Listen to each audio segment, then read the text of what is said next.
Hey everyone, in this video we're going to talk about Jacksui, who is a very useful guard unit and cheap to build because she's only an SR unit and still very useful to this day for both PvP and PvE. And the reason why she's good in PvP at least is because of T Starry. And since T Starry has a rerun this week, I figured because she'll be at least more likely to be an issue in PvP these days because more people will be able to summon for her. It would be a good time to talk about Jacksui, right, as a counter to T Starry. So first, let's talk about how T Starry works real quick. And T Starry targets the lowest health value on the enemy team. Okay, this is a very unique targeting compared to what you're normally used to. And if she does kill a unit, then her EX will then kill another unit, or it will do damage to another unit, which will most likely kill it.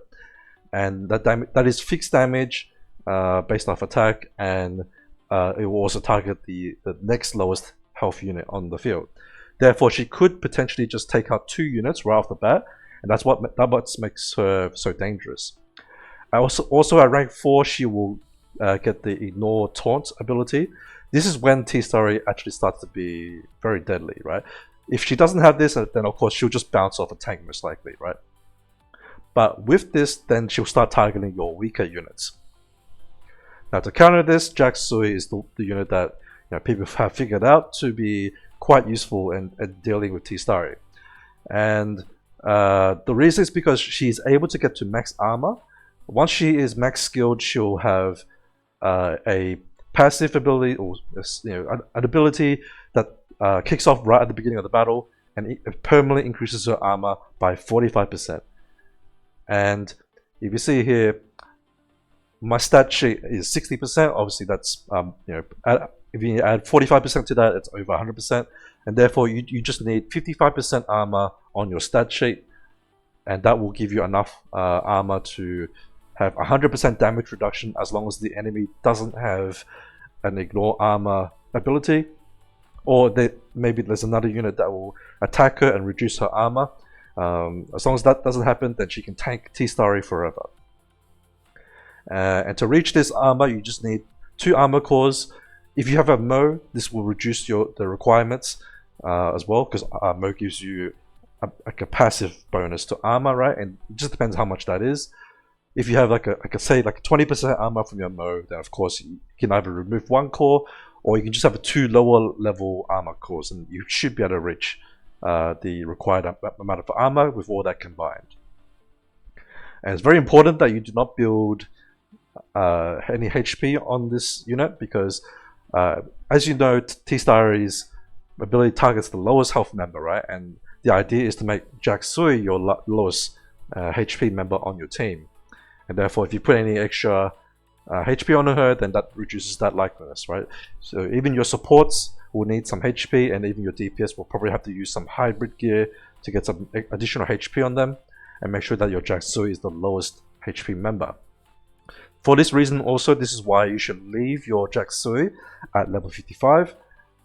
Therefore, you just level to 55, upgrade her once, right? And then as in that upgrade her star level, and that will allow you to awaken her. And of course, you do want to awaken her, and that is the bare minimum that you need, and also the maximum at the same time. So very easy to build, very low resource requirement. And just to note, she does get 5% armor from her max affinity, so you probably should level this to make it easier on your gear requirements to get you closer to 55%. Now for her gear, I did upgrade it just to check what her overlimit does, but you should not bother upgrading this because it's just a waste of resources, especially because one of them does give her a bit more health, and of course you're trying to reduce her health as much as possible. It's not the end of the world if you do upgrade it, but I personally just don't think her overlimit is very useful. And just to show you what it does, so if she dodges, she'll get additional damage reduction, right? And the base damage reduction is 35, and then add 60, it'll get it to 95, and that's with the first upgrade. I'm not sure if this increases more once you max level her. Of course, I'm not going to bother upgrading it at this point, but it's possible that this might go up and she'll have 100% damage reduction. If anyone knows, feel free to leave a comment, because yeah, I'm not gonna bother investing into it. But the reason why I'm not gonna invest into it is because it's very difficult for her to reach 100% mobility, because she has 0% mobility as a base. And therefore, even with 2 mobility cores, she'll get to 60%, and therefore she'll need at least like another support unit that buffs mobility on her to make her work in that way. And therefore, it's just easier, less resource intensive to just go for an armor build, right? Max armor, and that will take care of T Starries. This could change in the future depending on what other guard supports. Maybe there'll be a guard that boosts mobility to all guard units, something like that. If that is the case, then it is possible to run mobility in that case, but until we see something like that, then I would just run it like this. Alright, so let's just go through a quick example in Arena just to show you her in action.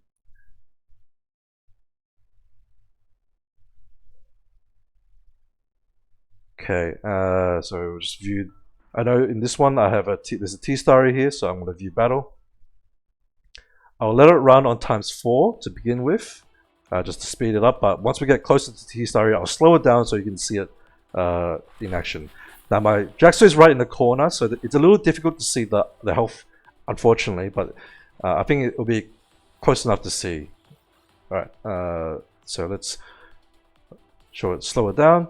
You can see T Starry does not do any damage to the Jacksui, right? And basically she can just tank out T Starry for the whole battle that way, right? She doesn't need to be in any particular spot or turn order, doesn't matter either, because T Starry's targeting will always go for her. As long as you don't have any unit that's weaker than her, of course. And now you can also use T Starry in PvE as well. She's a fine tank because of the 100% armor. Therefore, you just have to check what the enemies are doing on their side. If they have some sort of ignore armor damage, or they have true damage or something like that, then of course you don't use your Jacksui to tank those units. But if maybe some assault types that don't have any particular damage reduction ignore, then she can quite easily tank those as well and take no damage. And that pretty much covers everything you need to know about Jacksui. Very easy unit to build, very easy access, and a very cheap way to deal with T Starry. And that's also why T Starry has kind of fallen out of the meta over the past few months.